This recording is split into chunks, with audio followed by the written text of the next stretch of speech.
Hello children, I'm Ariel and I'm going to tell you a wonderful story about me, Ariel, the little mermaid.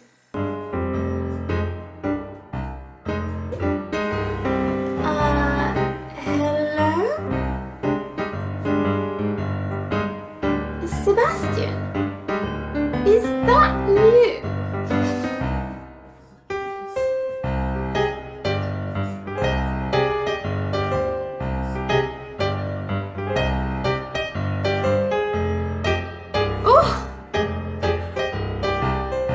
What? I'm in the story too. Yeah, okay. You are in the story somewhere on like maybe page 8 or something.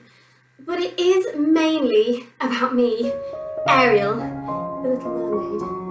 My name is kind of in the title. The big red lobster? Mermaid! Lobster!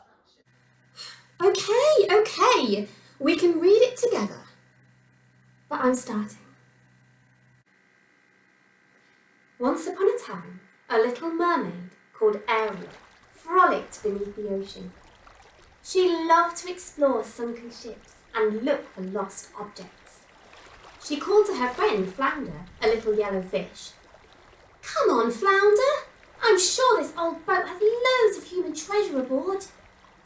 I'm not going in there, he said. It's spooky. Don't be such a guppy. Follow me. When Ariel swam inside the ship's cabin, she discovered a fork. Oh my gosh. Have you ever seen anything so wonderful? Ariel swam to the water's surface and found her seagull friend. Scuttle, do you know what this is? She handed him the fork. Judging from my expert knowledge of humans, it's obviously a dingle hopper. Humans use these to straighten their hair.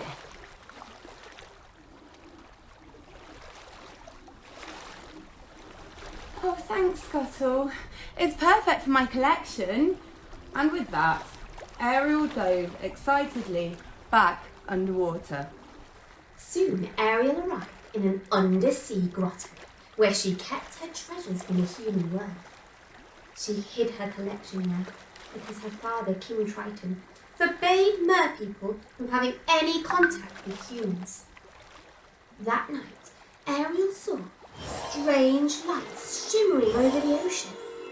She and Flounder swam up to investigate. At the surface, they found Scuttle flying over a large sailing ship. Some celebration here, sweetie. It's the birthday of the human they call Prince Eric. Forgetting her father's rule, Ariel peered in amazement at the young man on deck. I've never seen a human this close. Oh, he's very handsome. She watched as Eric's advisor, Grimsby, presented the prince with a birthday gift. Meanwhile, far beneath the ocean,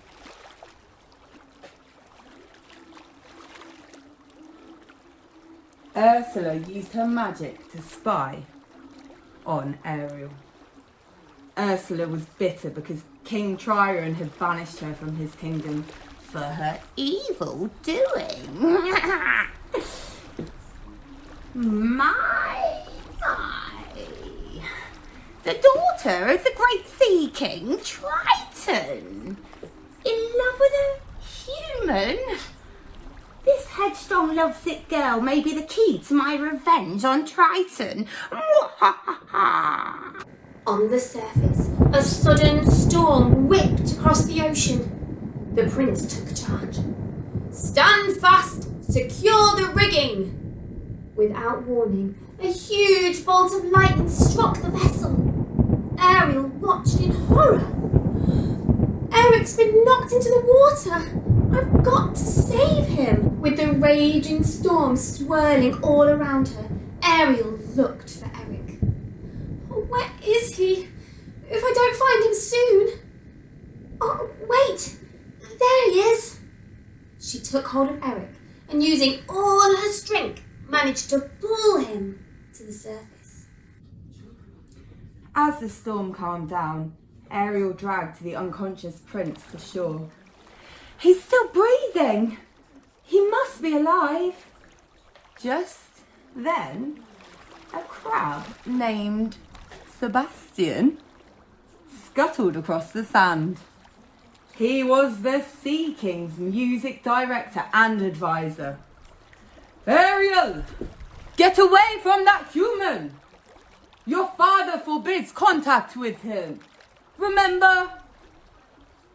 But, Sebastian, why can't I be part of this world?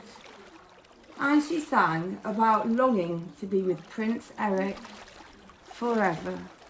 La, la, la, la, la. Back in the king's palace, Triton noticed Ariel floating about as if in a dream. Suspicious of his daughter's behaviour, Triton summoned Sebastian. The lobster told him the truth about the shipwreck and the prince.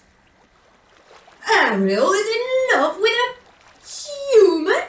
King Triton went straight to Ariel's grotto. How many times have I told you to stay away from those fish-eating barbarians? Humans are dangerous. But Daddy, I love Eric. King Triton would not listen. Raising his trident, the Sea King destroyed all of Ariel's human treasures. Then he stormed off, leaving the little mermaid in tears. As she wept, 2 eels slithered and startled her. Don't be scared. We represent somebody who can help you. They told her they had been sent by Ursula, who could use her powers to solve Ariel's troubles. Ariel was so upset that she followed the eels to Ursula's den. The sea witch offered Ariel a deal. I'll grant you 3 days as a human to win your prince. Before sunset on the 3rd day, you must get him to kiss you. If you do, he's yours forever. But if you don't, you'll be mine. Ariel took a deep breath and nodded. The sea witch smiled deviously. Oh yes, I almost forgot. We haven't discussed payment. I'm not asking much. All I want is your voice. Ariel agreed, and Ursula completed the spell. The evil witch captured Ariel's voice in a seashell locket and turned the mermaid into a human. With the help of Sebastian and Flounder, Ariel used her new legs to swim awkwardly to the shore. She wrapped herself in an old sail. Then she saw Prince Eric walking towards her with his dog, Max. Down, Max, down. Oh, I'm awfully sorry, miss. Ariel opened her mouth to answer, forgetting that her voice was gone. Eric helped her to her feet. Well, the least I can do is make amends for my dog's bad manners.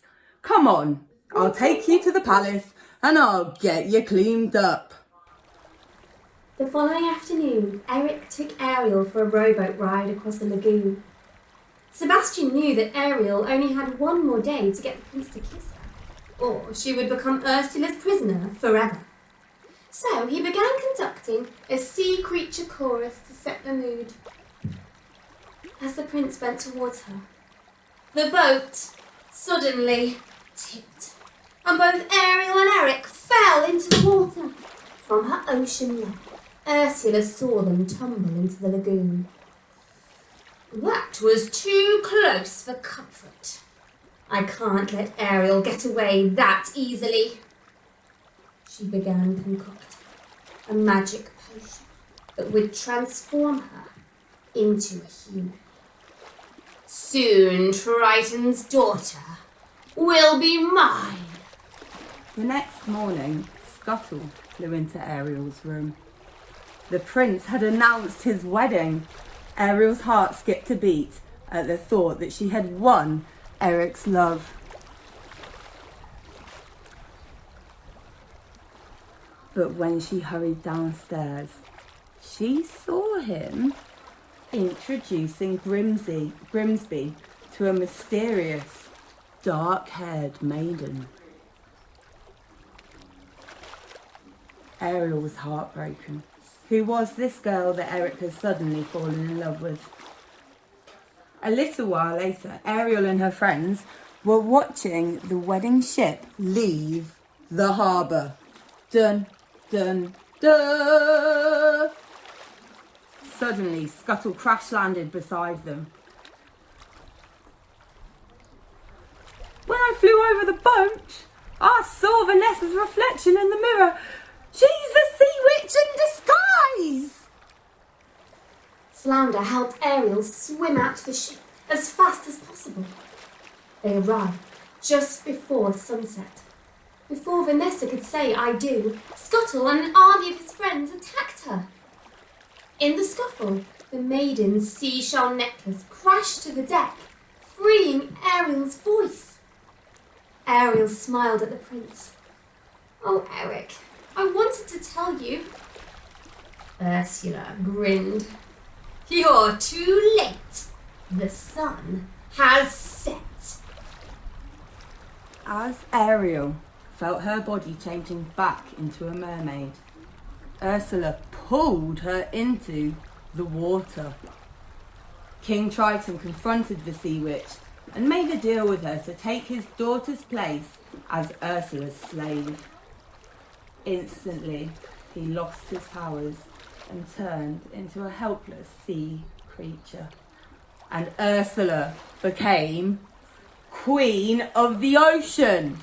Dun, dun, dun! Just then, Prince Eric threw a harpoon at the sea witch to stop her, but it simply grazed her arm. Ursula snatched up the king's powerful trident. "You little fool!" All of a sudden, Ursula turned into an enormous monster and stirred the waters into a deadly whirlpool. Several old sunken ships rose to the surface. The prince struggled aboard one of them and plunged his sharp prow through the sea witch, destroying her. The mighty force sent Eric flying into the ocean, but he managed to swim ashore before collapsing in exhaustion. King Triton was transformed back into a merman and regained his powers. Moments later, as the unconscious prince lay on the beach, Ariel perched on the rock and gazed at him. King Triton and Sebastian watched from afar. She really does love him, doesn't she, Sebastian? The Sea King wanted his daughter to be happy, so he waved his trident, and Ariel was once again human. The next day, she and Prince Eric were married aboard a wedding ship. As they kissed, the humans and mer people sent a joyful cheer. Yay! Ariel and Eric sailed off into the sunset, knowing that they would live happily ever after. Dun, dun, dun! Hope you enjoyed the story of The Little Mermaid and, I guess, the Big Red Lobster. We also hope you enjoy the learning challenge that we've prepared for you.